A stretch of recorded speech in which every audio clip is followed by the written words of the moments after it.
my tablet, so I'm not going to be able to plug in and show anything on the screen. So those of you that are at home watching this in the live stream or after the fact, I apologize. I was distracted this morning by different things, and I forgot to pack my tablet into my church bag, and so it is what it is, I suppose. I was able to print a hard copy of the notes, so I should be all set for the regular church service, but I don't have the tablet, so I'm not going to be able to show you some of the stuff that we're going to be talking about. So we might get through the notes today a little bit quicker than normal. Eli, when we're done in here, we're going to have to remember to shut the stream off at the computer in the main auditorium, because normally you've got to go into YouTube and end it. Okay. And I normally do it right here from the tablet at the end, so we're going to have to remember to do that. Okay. So anyway, so yeah, I apologize for forgetting that, and we're just going to have to make do with what we've got in the notes. That is going to impact a little bit what I'm able to show you. I normally like to show stuff on the screen. This time I'm going to kind of have to talk about it, and you guys will have to kind of go back and look at it yourself. If you're joining us right now on the live stream and you do want to follow the notes, you can go to gracelifebiblechurch.com, scroll down under recent sermons. There should be an entry for today, Sunday, May 12th, and you should be able to find the link to lesson 234. Before we get too far in, I also just want to say Happy Mother's Day to all the moms here. It's important to acknowledge and recognize that. And we will be going off of the printed notes. So again, I apologize for forgetting the tablet. Walked in here, went to my bag, didn't have it, and I'm like, perfect. So anyway. All right, lesson 234, let's get started. Assessing the printed history of the King James text. We're going to be talking specifically today, starting to at least, the 1629 Cambridge edition. All right? So let's get into the introduction. Again, if you're at home following along, you're going to want to go to gracelifebiblechurch.com, click on the link for May 12th, and then you should be able to find the notes by clicking that. Okay? Lesson, again, 234, Assessing the Printed History of the King James Text, 1629 Cambridge edition, introduction. In lesson 229, so that's a few lessons ago, we began a study aimed at assessing the printed history of the King James text. So we did that back in lesson 229. More recently, for those of you that are live, we have a service dog in the room today that you might have just heard whining a little bit there. Apparently, the service dog would like to eat the notes. So do with that what you want. More recently, in lesson 233, we concluded our look at the activity of the King's printer Robert Barker. I think that should be an apostrophe or a possessive S there on King's printer. Not sure. I might need to check that. Look at the activity of the King's printer Robert Barker between 1611 and 1617.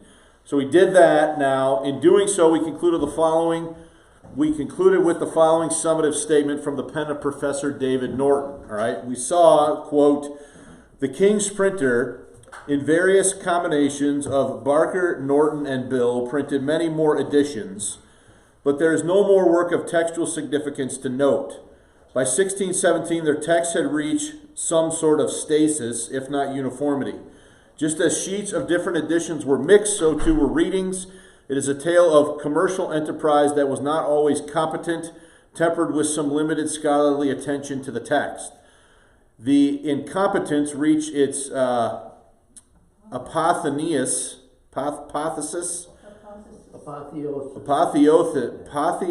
in the notorious Wicked Bible, a 1631 octavo that admits not from the seventh commandment. So we talked about the Wicked Bible, right? It reads, thou shalt commit adultery. They don't have the not in the verse, okay? The error may possibly have been sabotage, Herbert suggests, quote, on the part of a partisan of Norton to discredit the Barkers. So there's some suggestion that it was intentional. That if you guys remember, there was a legal dispute between Barker, Norton, and Bill over who had the rights to print, and there was a lot of intrigue and controversy going on. And there is some reason to suggest that one of those three may have intentionally printed one edition without the word not as a way of discrediting one of the partners, okay, that had the primary patent to print. So that's speculation. We should be honest about that. That's speculation. I don't know if you can prove that, but it is an interesting idea to consider, okay? If so, it is eloquent of the personal tensions and shortcomings that contributed to many mysteries in the early texts of the King James Bible, okay? So I don't want you to have the impression that when we stopped at 1617 and now we're jumping to 1629, that there weren't other editions published in that intermittent little decade or more, because there were, but they were basically static editions of the ones that were coming off the presses of Norton, Barker, or Bill at that time. So in other words, the text had sort of stabilized into a form, and for the time period between 1617 and 1629, there were relatively few changes that were being made during that decade or so's worth of time. Okay. Now, prudence dictates that we now turn our attention to the two major editions published by Cambridge University Press in 1629 and 1638. These are two pretty significant editions in the level of editorial work and changes, spelling, different things that are going on in the editions that are edited by and printed by Cambridge University Press in 1629 and 1638. These editions did much to standardize and stabilize the text of the AV throughout the rest of the 17th century and the first half of the 18th century. So after 1638, you're basically going to go pretty much all the way to about 1762 before there's really anything else done to the text. Now, that does not mean that there are not intermittent instances where a printer in Edinburgh or a printer somewhere else would, inadvertently make a mistake or make a change, or that something was done to the text. But generally speaking, after 1638, not a lot is done to it until 1762 and then again in 1769, okay? So in order to accomplish this task, we will use Chapter 5 of David Norton's book, A Textual History of the King James Bible, titled Correcting and Corrupting the Text, 1629 to 1760, to frame the discussion. In this lesson, we will cover the following points. So today we're basically going to look at two things, all right? First, a brief history of Cambridge University printing rights. And second, we'll start looking at the 1629 Cambridge edition, all right? Any questions about the introduction? All right, so a brief history of Cambridge University printing rights is the first major point for this lesson. The history of Cambridge University Press as a crown-sanctioned printer goes all the way back to the reign of Henry VIII in the year 1534, okay? In his history of the university's press, titled Cambridge University Press, 1534 to 1984, author Michael Black states the following, quote, letters patent of Henry VIII on the 20 July 1534 gave license to the chancellor, masters, and scholars to appoint printers as well as stationers. All right, if you go to top page 2, this is a surviving copy of that declaration. You will notice, and this is where I wish I had remembered my tablet because I could show this on the screen, which I'm not able to do today because I forgot it. But you can see there that this is thoroughly worn now. This document has suffered significant wear over the years, but this is a copy of that from the original issuing. All right. Now, if you look at the first point on page 2, originally written in Latin, you can see that in the image above. Black provides an English translation which states in part, quote, a sign appointed, and in perpetuity have among them 3 stationers and printers or sellers of books, have lawful and incontestable power to print there all manner of books approved, or hereafter to be approved by the aforesaid chancellor or his deputy and 3 doctors there. So that's a portion of what that document says. So is it granting Cambridge University Press Crown authority to print and to publish certain documents? Okay, that is the point. Professor David Norton cites W. W. Gregg's work, A Companion to Arber, being a calendar of documents in Edward Arber's transcript of registers of the Company of Stationers of London, 1554 to 1640, in support of the following statement, quote, in keeping with this charter, John Leggett, the second of the university's printers, ventured into Bible printing in the 1590s, okay? So the Cambridge University patent to print dates from 1534, when King Henry VIII ascribes printing rights to the university, all right? So you go a number of years from 1534 into the 1590s before the Cambridge University Press wades into the issue of Bible printing and they print a biblical text, okay? Bottom of page 2, A.S. Herbert's Historical Catalog of Printed Editions of the English Bible, 1525 to 1961, contains the following entries for these Cambridge printings. So the first one, he dates 1590 with a question mark, all right? And this is a Geneva Thompson New Testament. So if you remember back to when we studied the Geneva Bible, you hopefully will recall that there was a later revision of the Geneva Bible of certain parts of it done by a guy named Thompson, or Thompson, I've seen it spelled different ways, okay? And this first edition of the Cambridge University Press that Herbert lists 1590 question mark is a Geneva Thompson New Testament. Go to page 3.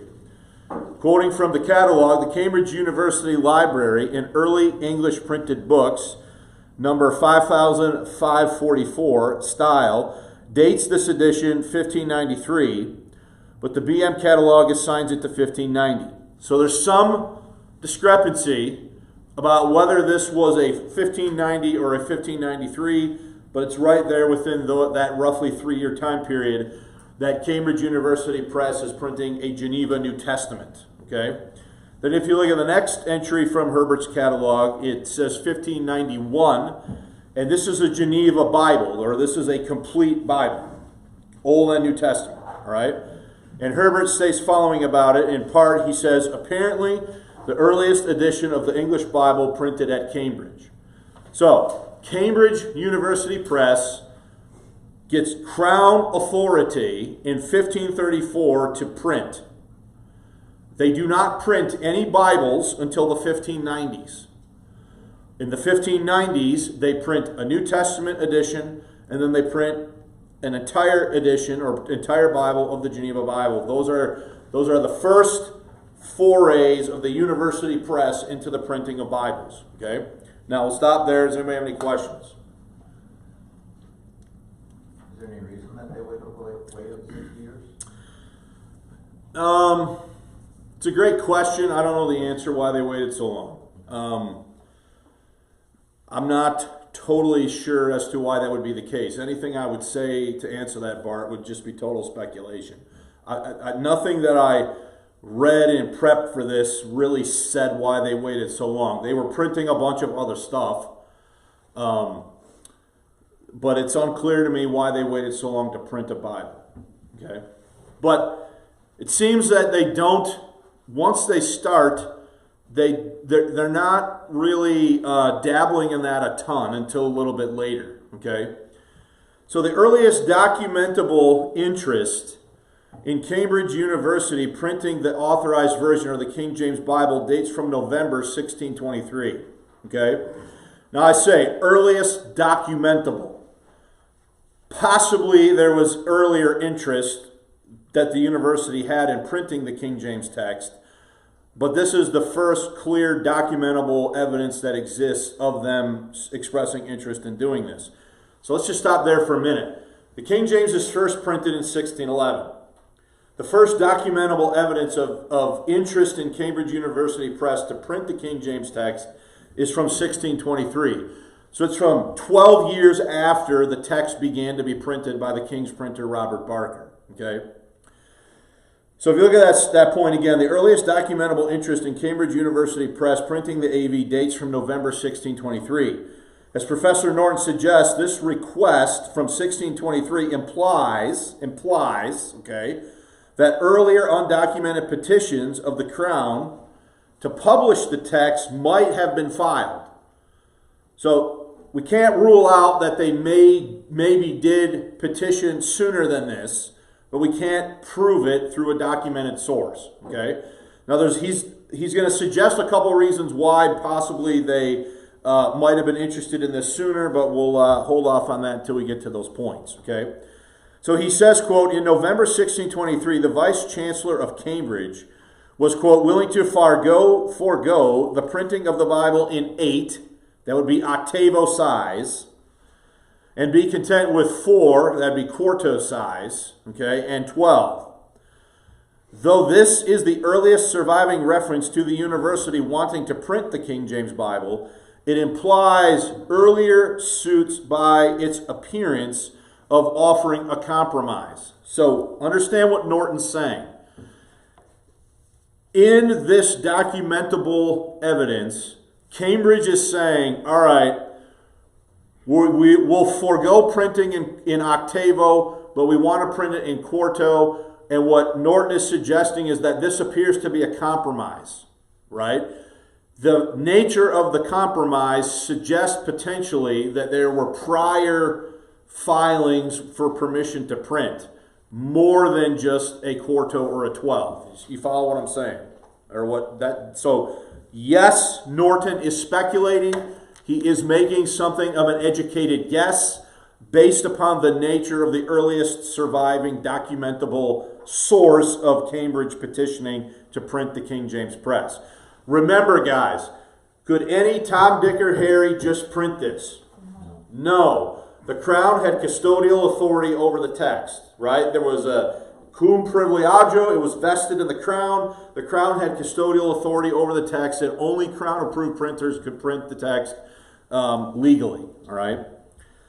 So next point, Norton and Gregg document that this 1623 request was rejected by the Privy Council, thereby forbidding Cambridge University Press from printing the text. Quote, the initial response was totally discouraging. In December, the Privy Council forbade printing of the Bible by the university printer. And that's documented in Gregg, page 65 and 185. And there seems to have been no sign of a different attitude until the original charter by Henry VIII was confirmed in February 1628. So the earliest documentable petition for Cambridge is in 1623. It is clearly not granted at that time.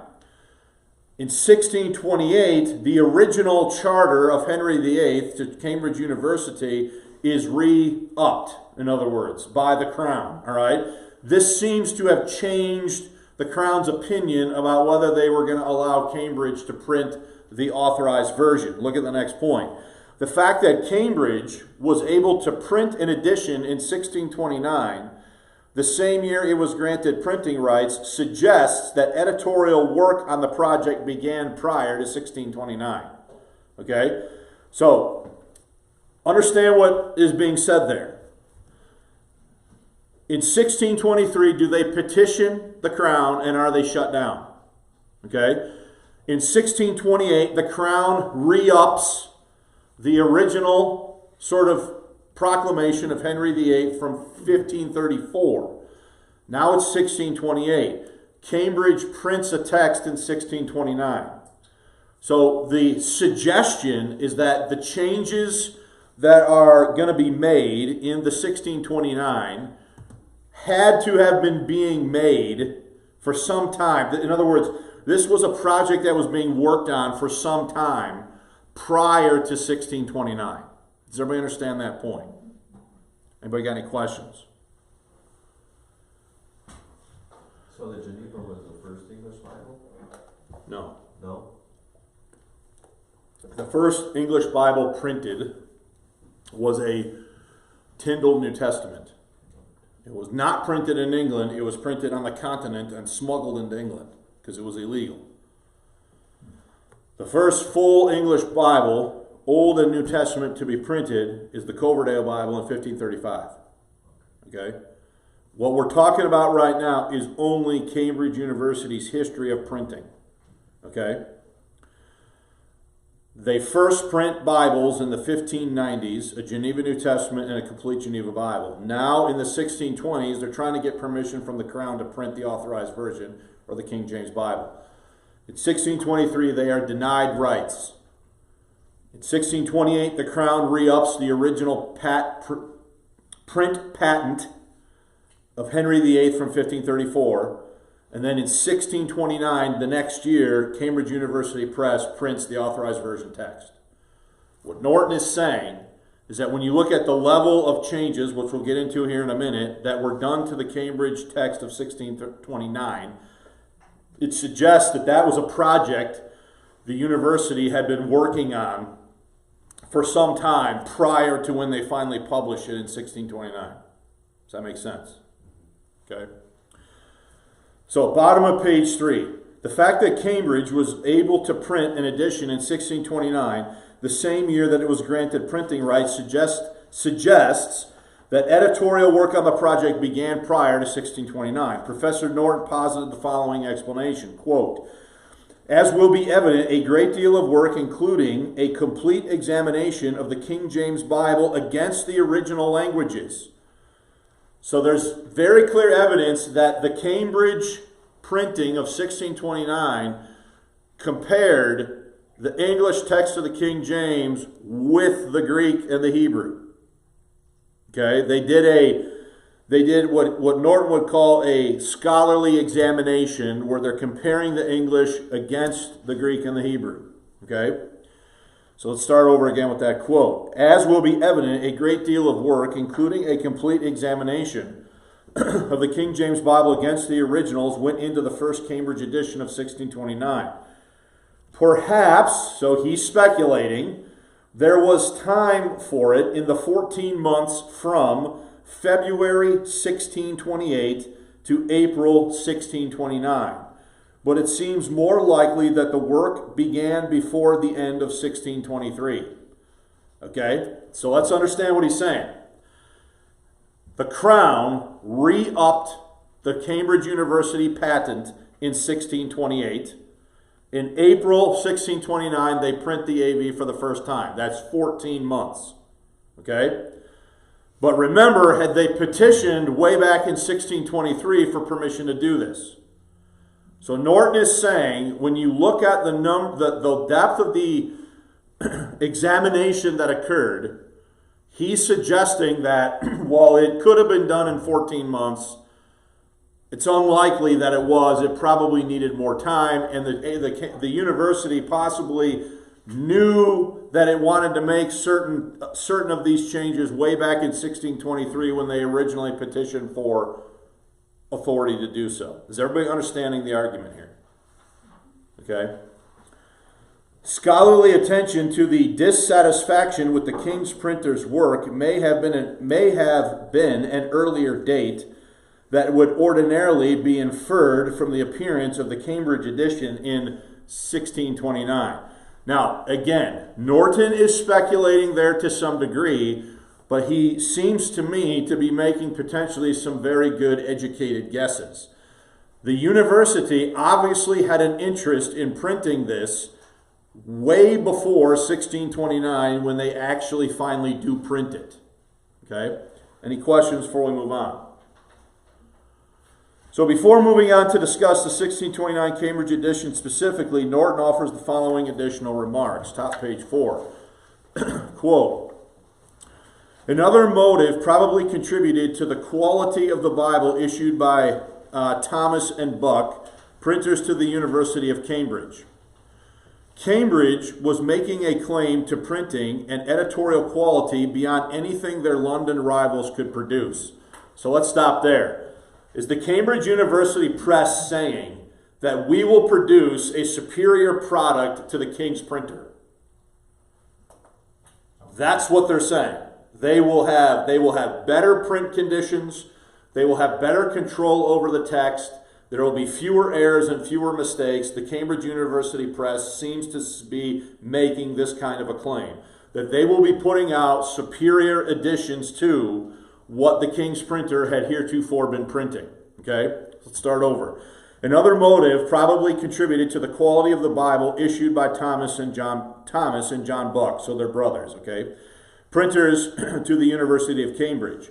Cambridge was making a claim to printing and editorial quality beyond anything their London rivals could produce. So do we already know that there were major inconsistencies in the way the King's printer was operating, as far as changes being made in editions and all that sort of thing? We've studied that already in some detail, right? Part of this implicit claim was embodied in its conspicuously modern appearance. Roman type by itself was nothing new, but the use of the U, V, J, and occasionally apostrophes was. So stop there. So by 1629, is there a clear advancement in orthography and how you're going to spell some of these words with changes in U, V, and J and the apostrophe as possessive? Okay? So the Cambridge University Press is saying we can print the text better than the King's printer through the use of some of these actual printing techniques. I'll say it that way for lack of a better way of saying it. There was much commercial sense in establishing such claims, and one other aspect of this Bible shows both commercial intent and a better managed printing house than Barker's. It was printed on 7 different qualities of paper. Okay? Now, why would they do that? Prices. The higher the quality paper, the more expensive the volume is going to be, right? So the Cambridge University Press is able to print the text on 7 different qualities of paper. Okay? Let's see. There was much commercial sense in establishing such claims, and one other aspect of the Bible shows commercial intent and a better managed printing house than Barker's. It was printed on 7 different qualities of paper, so catering for a diverse market, and incidentally offering quite different senses of its quality as an artifact, according to whether one examines an edition on the best or on the worst paper. Okay? So there are reasons to suggest that the Cambridge University Press is going to be producing a superior product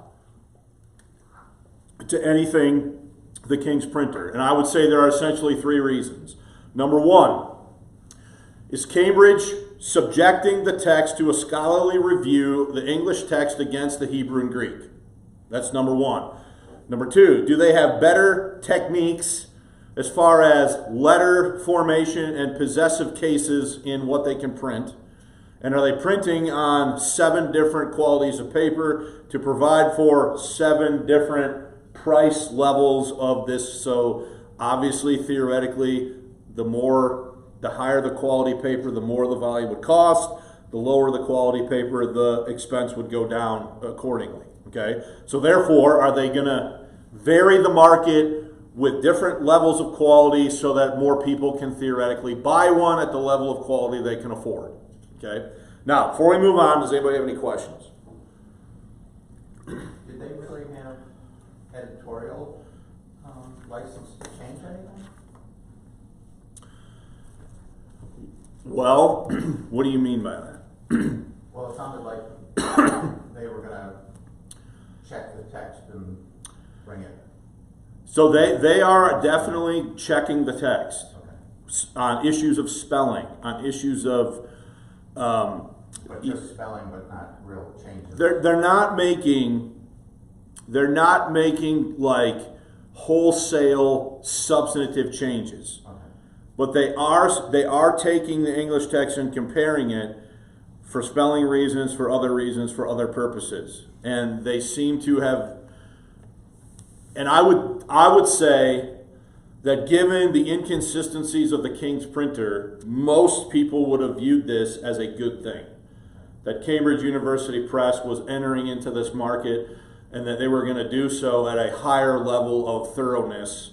And make it a little more easy to read for the standard. And make it easier to read in spelling, make it easier to read in typesetting, make it more widely available in terms of variety of prices. Now, the other question I had was there any evidence of corruption in the, if they were already authorized to print the edition, but they were denied it, was there a political or a monetary? I think it would have been political in the sense of, does the King's printer want Cambridge University Press to enter this market on the AV? That's what I'm thinking. I would say no, they don't. Yeah. Right? So while the Cambridge University Press had print authority, there does seem to have been, they at least felt that they needed to petition the Privy Council for printing rights. So is that like a bureaucratic? That's an official Crown authorized channel to grant them authority, custodial authority to print the text. So it's sort of like a code violation. You gotta meet the code. Yeah, I mean, people don't understand that. Modern Americans, I think, struggle to understand this concept, right? Because the King James text in America is in the public domain, right? But even today in England, in areas under the Crown's jurisdiction, it is not. Cambridge University Press, if you go to their website, still to this day, talks about how they have print authority from the Crown to publish the King James text. And they do, and it's clear to me that they do take that with a high level of seriousness. Okay, and even today, Cambridge offers a variety of different sizes, different editions. You could get certain editions with or without the Apocrypha. They definitely are taking seriously their custodial authority to print the text. So. My Bible, I have an Oxford. This is a Schofield Reference Bible. Oxford also had, at a point, was granted authority to print too. And so then you've got the war between the two great British universities, right? Oxford and Cambridge. Any other questions? See, now, the other Bibles that were being printed, like for the Catholics, was that all undercover? No. Because that wasn't illegal. So the Douay Rheims Bible was being printed. Yeah, that was the Netherlands, right? No, I think there were, well, I'm going to caveat this. I'm pretty sure that there were British presses on the motherland printing the Douay Rheims. Could be wrong. Maybe if they were printed anywhere, they would have been printed in France, Catholic France. The Geneva Bible was being printed in Amsterdam and other places by this point. Okay? Any other questions? All right, then let's start talking about the 1629 Cambridge. We're not going to finish this, so we'll kind of get as far into this as we can. Okay? I wasn't planning on saying everything there was to say about this anyway. I figured it would take 2 lessons even before I made a bonehead move and forgot my tablet. Okay? So, the 1629 Cambridge edition. In the previous section, we noted Professor Norton's statement that, quote, a great deal of work, including a complete examination of the King James Bible against the original languages, went into the first Cambridge edition of 1629. Norton explains the scope of the change as follows. Changes, should that be plural? The scope of the changes probably, I think, is better. So here's the first quote, okay? The editors made more changes to the text than any other set of editors. Okay? Now, he would say, that is Norton, that is a factual statement proved by data of changes. Okay? By my count, counts of this sort always have an element of roughness, so he's acknowledging that this stuff's sort of hard to count, so he's acknowledging there's an element of roughness to this. They introduced 221 readings of which 199 became standard. So what he's saying there is the 1629 Cambridge edition introduced 222 readings that were different from prior editions, and that 199 of these 221 became the standard readings. So they would be readings that you would still have in your 1769 that you have in the table in front of you. You following that? Okay. In terms of frequency, this is roughly one new reading every 5 chapters. They also confirmed a further 59 variants from the first edition found in some of the earlier editions. The spelling of names is largely, but not entirely, a scholarly matter. They introduce 178 spellings, of which 157 have become standard, and they confirmed a further 34 spellings. Okay? Overall, 493 changes were made, of which 447, 91% became standard. You guys following those numbers? Any questions? Go to page 5. Footnote 7 from chapter 5, or for chapter 5, lists all the readings that became standard because of the 1629 Cambridge edition. Okay? As well as the rejected readings. Please consider the following screenshot from pages 84 and 85 of Norton's book. So this is where I wish I had my tablet, because I would project this and we would sort of highlight or accent a couple of these for the benefit of those who are watching online. But what you have here is a screenshot of footnote number 7. Okay, so let's read it. This and the following notes list references for the readings. The readings themselves can be found in the table of variants in Appendix 8. Okay, standard readings. So all of those readings that are listed there, starting with Genesis 6:5 and ending with Revelation 21:20, became standard edition King James readings through the work of the 1629 Cambridge edition. So is that quite a few readings? Okay. Then there's rejected readings listed in the next section, beginning with Exodus 23:23 and ending in 1 Timothy 4:16. Okay? So just right there, if we took that entire list and we got a 1611 and we got a 1629 and we got a 1769, could we compare where it started in 1611, where it was in 1629, and if it still is the standard reading of 1769? Okay? Now, that alone, if you did that for every single one of those, that would probably take 3 or 4 classes. Right? I mean, it would take a long time to look at every one of those verses and do so with the appropriate level of thoroughness. So what I have elected to do is give the viewer, give you guys in class, the pertinent information where you could do this if you wanted to do it. Now, if I had had the tablet, we probably would have picked maybe 2 or 3, and we still might do this next time now because I forgot the tablet, and just show you how this works for maybe 2 or 3 of these.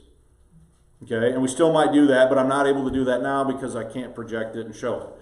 So you can see, though, the level of what's going on here with the 1629 Cambridge. All these numbers, man, you start talking about this stuff and they get all jumbled up real quick.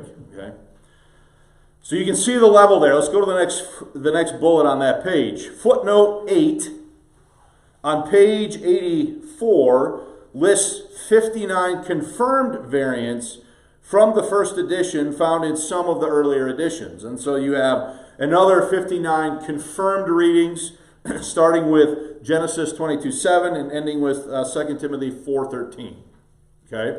So again, you can do the same exercise. You could take a 1611, you could take a 1629, you could take a 1769, and you could compare these things out and see, what's happening with these different readings. Okay? Page 6. On the same page, so that would be page 84. On the same page, footnote 9 lists the spelling data for standard, rejected, and confirmed spellings. All right? So let's look at footnote 9. It's on page 6. In these lists, subsequent references where the same change is made are given in brackets following the first occurrence. So then the first section is standard spellings. The second section is rejected spellings. And then the third section at the bottom is confirmed spellings. Does everybody see how that footnote works? Okay? And then if you go to the bottom of page 6, Professor Norton concludes this section on spelling changes and standardization in the 1629 Cambridge edition by stating the following. Okay? Quote, the changes to names are generally straightforward and show clearly the kind of care the 1629 editors brought to their work. The translators had been instructed that, quote, the names of the prophets and the holy writers with the other names in the text were to be retained as nearly as may be according as they are vulgarly used, and that was rule number 2. Okay? Usage was to override scholarly or pedantic respelling. The names were to be translated rather than transliterated. Okay? Though the translators perhaps did not sin greatly against vulgar usage, their treatment of names was inconsistent and probably not helped by their printers. Okay? Now, here's an example from Judith. Olafriends? Is that how you would say that? Yeah. Olafriends and Holafriends. So the one has an H in front and that's not in the other one. In Judith, sufficiently indicates their shortcomings in this matter. The 1629 edition editors evidently decided to try for consistency, and they judged the less common names, arguably those with vulgar usage, was less applicable if they attended to the translator's rule, should be transliterated as part of an effort to make the translation more literal and scholarly. So that's why, the way I understand that, okay, is why when you come to, let me see if I can find a quick example of this.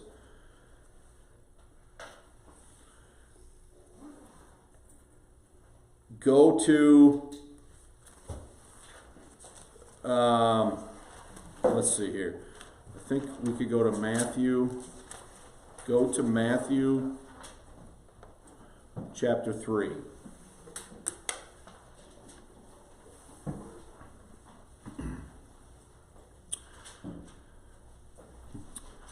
So, I have to confess that I think that Norton is possibly speculating slightly here.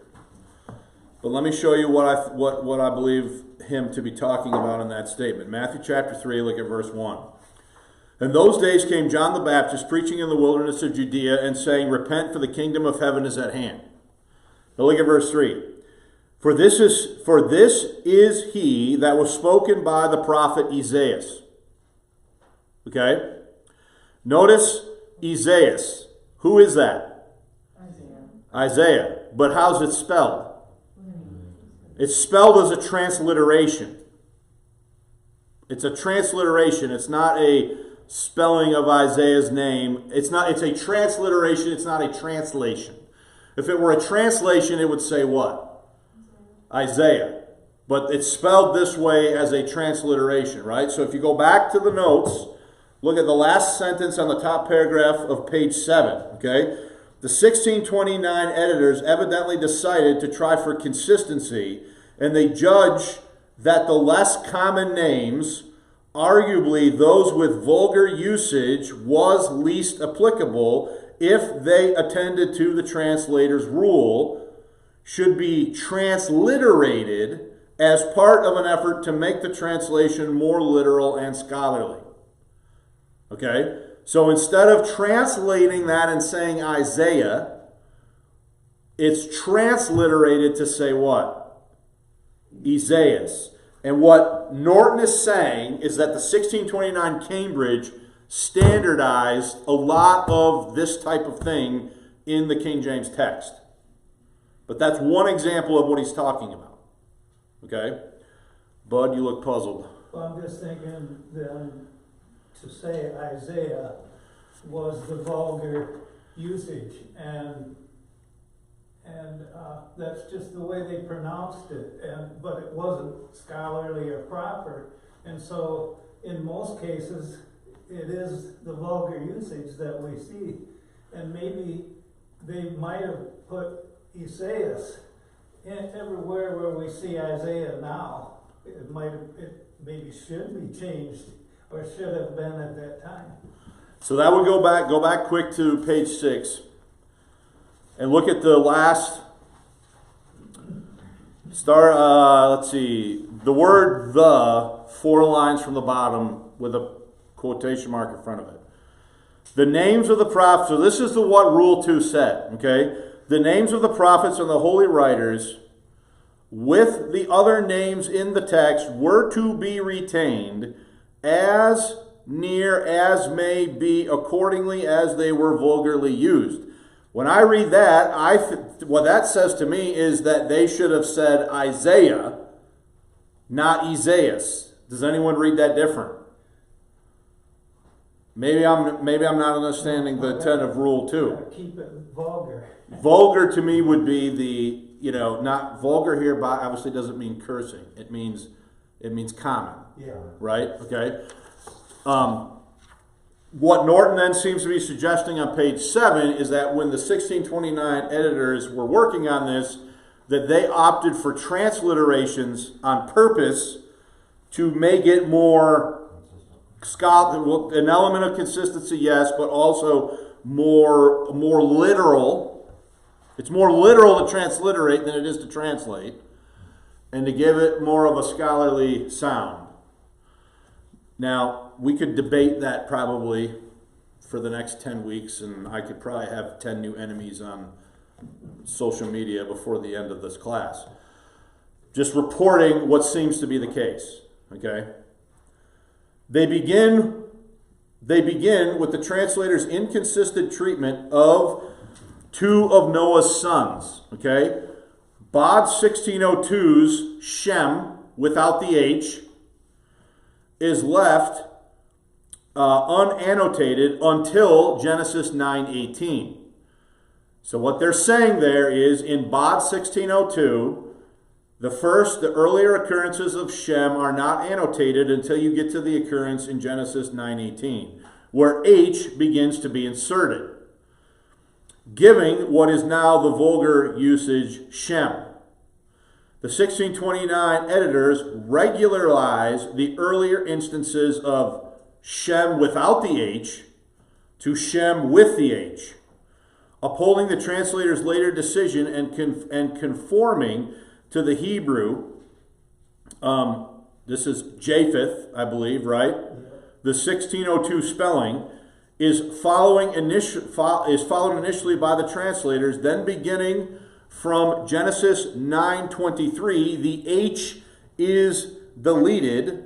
The first edition, however, gives Japheth with the PH from verse 18 on. Here, the 1629 editors regularized the first form of Japheth, the way we now understand it to be spelled, arguably the better representation there of the Hebrew.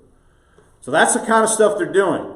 They're standardizing these spellings because the earlier editions were inconsistent in how they would spell the same names of the same people. Does that make sense? Yes, no, maybe so? Okay. Next, they begin their regularization of another of the translator's inconsistencies, changing Chaldees without the H to Chaldees with the H at Genesis 15:7. The translators had already let Chaldees stand in 1131. So, in other words, is the same word spelled inconsistently in the 1611 to refer to the same thing.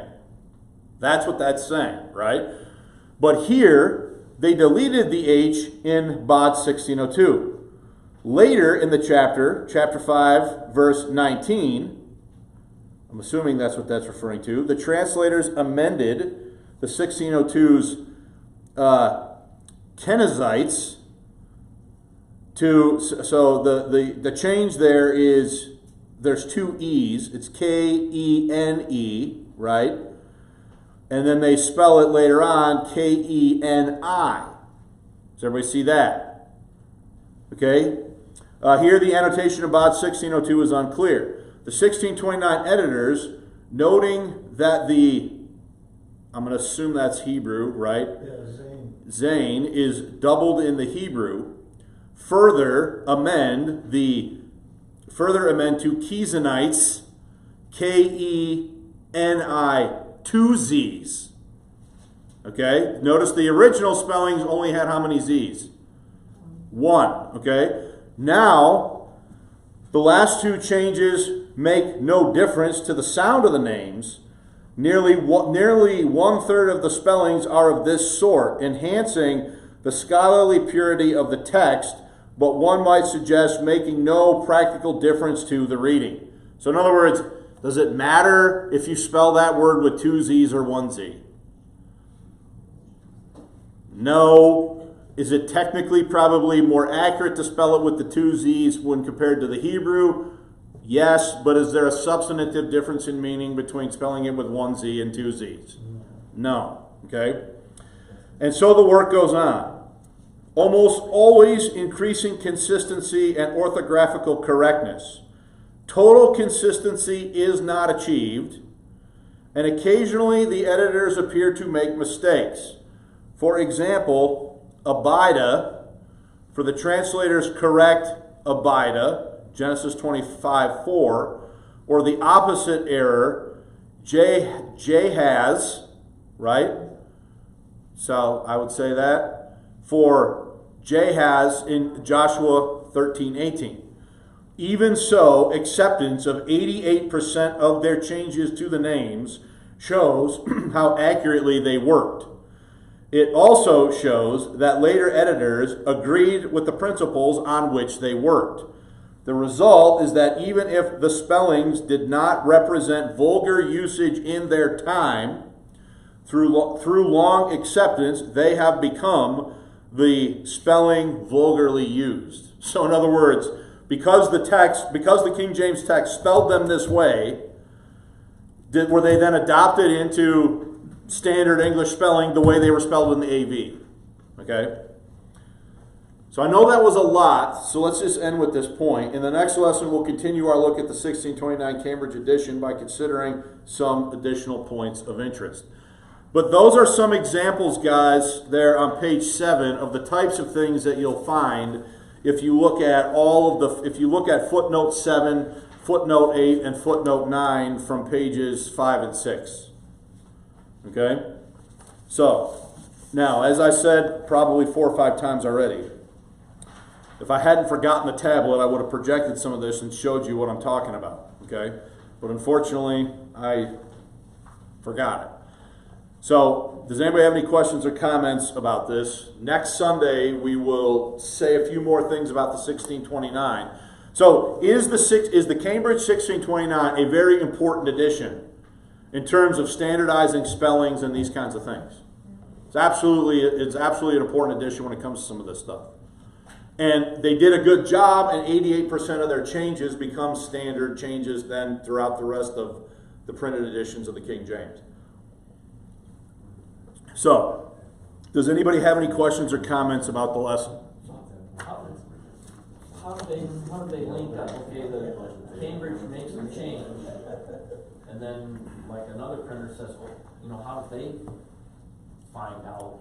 I mean, I think they would have had to be referencing the Cambridge printing. Would be to me the only way that you would. Because if the Cambridge became standard, then for everyone else, so then everyone else had to. I mean, like when the Cambridge came up hot off the press, did everyone want to? Oh, hey, let's get one to compare to ours. Or? I would say that. Well, first of all, we got to clarify everyone.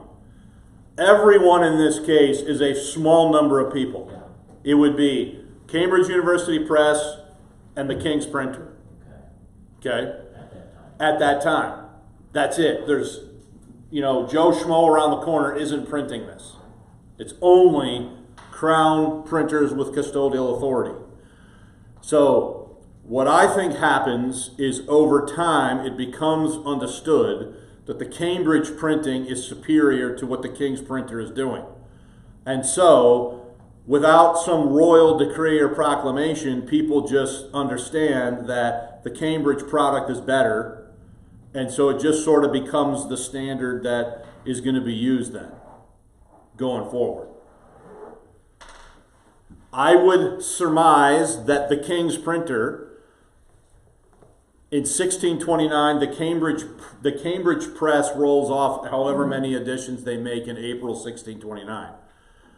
I would think that the King's Printer still has unused sheets of old printings that he's probably going to want to use and get rid of before he might start moving to some of these more standard Cambridge readings.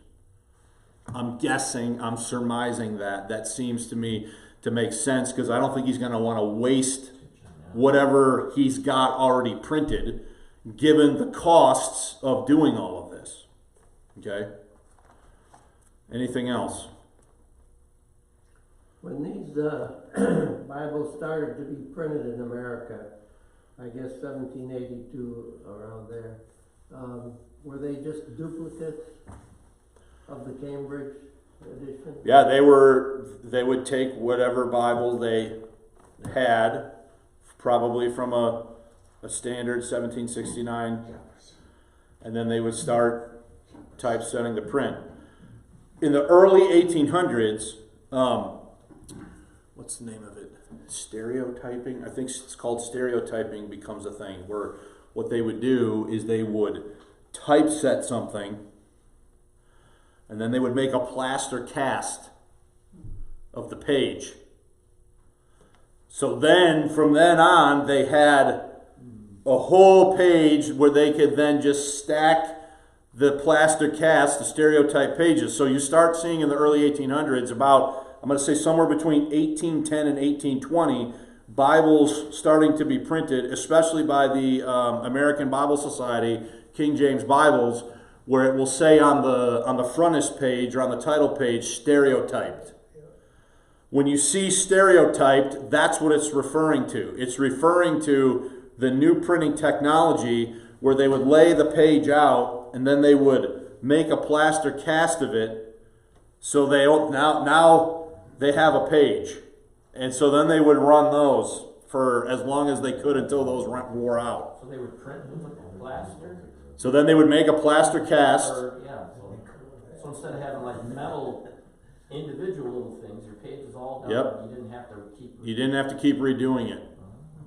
That was a new technology in the early 1800s in printing.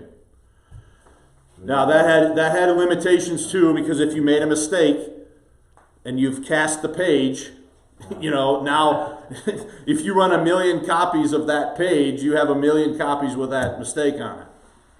So so on the one hand, that made things cheaper and faster, but on the other hand, then you're kind of stuck with whatever you've got on that cast.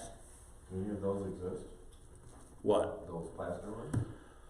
That's a great question. I don't know. I'm sure there's a Bible museum somewhere in the United States that has old plaster castings of Bible pages. I'm sure that exists.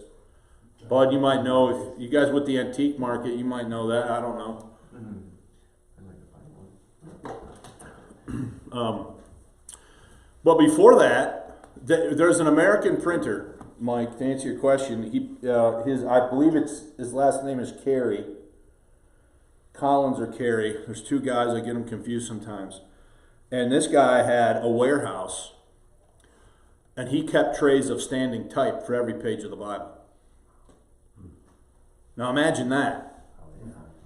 Imagine keeping trays organized in order of standing type to print every page of the Bible. the amount of money that he has tied up into the print characters and into all this stuff is just insane to think about. Like, I don't even know what the numbers are, but like, that's what was going on when Americans first started printing the text. And as I said last Sunday, and as I argued in my book, The King James Bible in America, very early in the 1790s, American printers were Americanizing spelling. Good, bad, right, wrong, or indifferent. You can get mad about it. You cannot like it. But that is a reality. So are we going to adopt a position on the King James that says all these American printings are illegitimate because they spelled certain words differently than the British printings did? I am not willing to take that position. Okay? I'm just not. Because that means that all of our forebears, all of our American forebears that accepted the King James Bible printed on American presses as the Word of God were all that they didn't really have the Word of God that was capable of providing them the exact sense of Scripture because certain words were spelled different. To me, that is an extreme position, and I cannot go there. Okay? I just can't. But we're at time. We got to quit. Appreciate your attention. We'll be back next week. Hopefully the boneheaded teacher won't forget the equipment. So, see you guys.